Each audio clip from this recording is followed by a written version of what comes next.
إذا أنا ما أوجه وأنت ما توجه وما نلتفت إلى هذه المخاطر سيكون الأمر خطيرا جدا، لأنه سيباغتنا. رب العالمين فطر الناس على من؟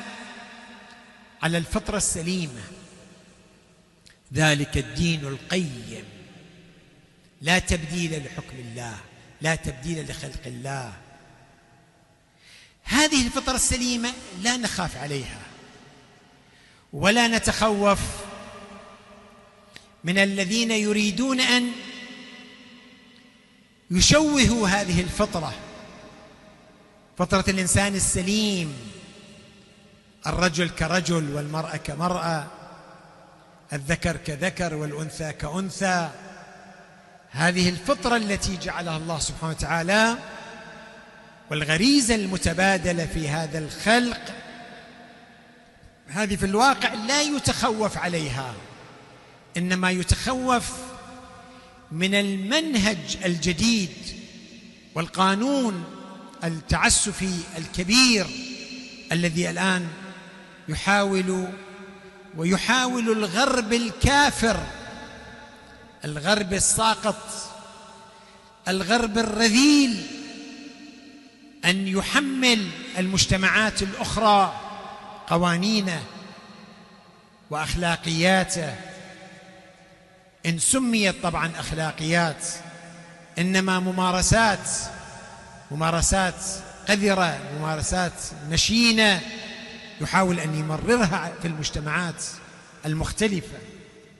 هذه الحالات التي في واقع الحال تنتاب المجتمع بين فترة وأخرى هي حالات تهزنا من الأعماق، ولكن هذا الذي يجري من قبل سنتين واليوم نجده يحاول أن يتمدد إلى بلاد المسلمين وإلى العراق العزيز عبر بعض المؤسسات الغافلة، بعض الدوائر الحكومية الساذجة التي تدخل في معاهدات غلط وبرامج غلط، هي لا تعرف ما وراء هذه البرامج وهذه القضايا التي تملى عليهم من الغربيين.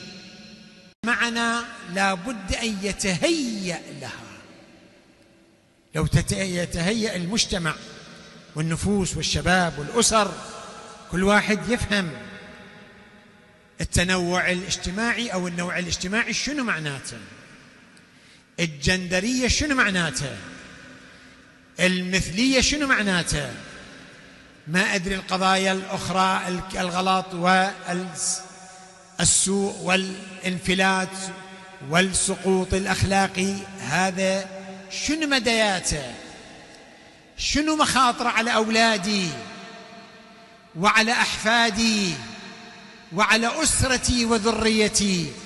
إذا أنا ما أوجه وأنت ما توجه وما نلتفت إلى هذه المخاطر سيكون الأمر خطيرا جدا، لأنه سيباغتنا.